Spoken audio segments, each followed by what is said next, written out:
Based on this gospel passage, what we're supposed to be doing at our Catholic parishes, rather than jockeying for a better position for our own personal gain, is going out to invite others, especially those who are hurting, lonely, afraid, to the banquet of salvation that Christ has prepared for all those willing to accept it.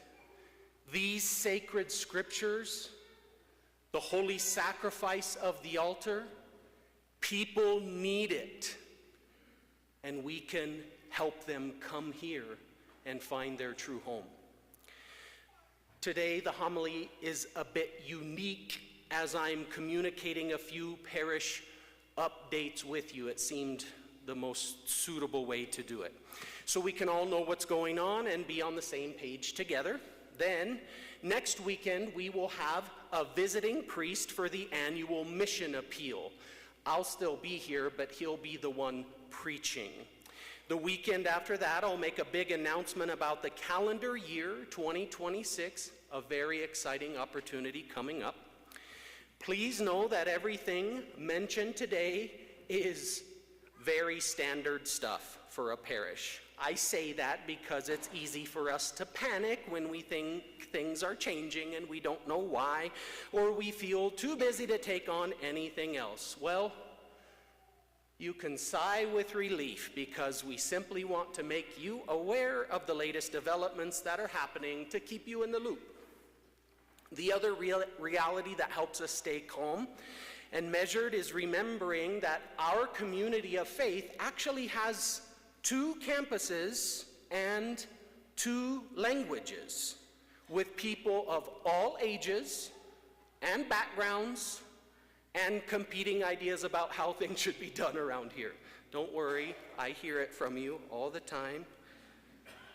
Our decisions need to take all these things into consideration. We want to be a people who pray, who consult, and then take next steps with the hope that we are setting things up well for deeply personal and life-changing encounters with the living God, especially through the sacraments. Truly, as pastor, the only thing I want for us is to give our hearts completely to the Lord, so that little by little he can have everything else in our lives as well. The dream, the vision is still that by getting really good at talking with God and walking with others, it will be normal for someone to become an intentional disciple of Jesus Christ by 13 years old and a missionary disciple by 18, and for the rest of us to quickly catch up if we've missed a beat. With that said, here are our parish updates, which will also be a bulletin insert either next weekend or the weekend after that, so you can have it in your hands. Opportunities for young people to serve. Becoming a volunteer allows young people to gain experience in growing their relationship with the Lord and finding their place in His church. This could include lectors, hospitality ministers, ushers, members of the choir, or training to support a youth-led Catholic revival in our area. The new altar servers initiative, called the Sons of St. Joseph and the Daughters of St. Therese, beginning in October, including a few minor adjustments to the sanctuary, will give young men and women distinct roles so they can ponder the possibility of becoming priests or religious sisters if that's what God is calling them to do. Sacramental preparation. Those families who are already practicing their faith are candidates for sacraments, since they have decided to live a life committed to Jesus as His disciples. Sacraments are for disciples, and if someone is not a disciple yet, our job is to evangelize them so they can become disciples, and then they're ready for sacraments. So registration is now closed for this year, but there are still ways to grow in faith at home. Families with children that are not in the classes are welcome to take advantage of formed.org for free to keep moving in the right direction. Parish finances, we will soon publish the annual financial report now that our latest fiscal year has been closed out in July.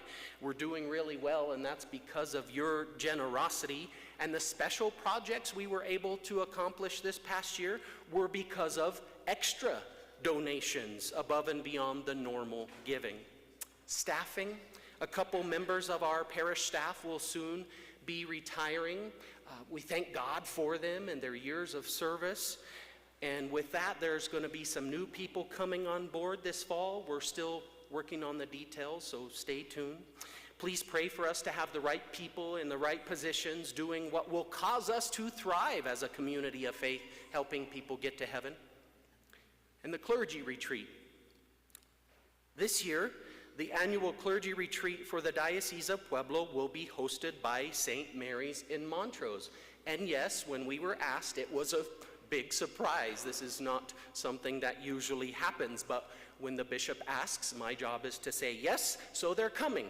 To accommodate this major event, which helps the bishop, the priests, and the deacons of our diocese stay strong for this ministry, the parish campus is going to need to be closed from the afternoon of Monday, September 15th until the afternoon of Friday the 19th. So it doesn't disturb our weekend schedule, our weekend activities, but all the other activities during the week will have to be canceled because they will need this whole campus and all the spaces and all the time. So they've reserved the whole thing.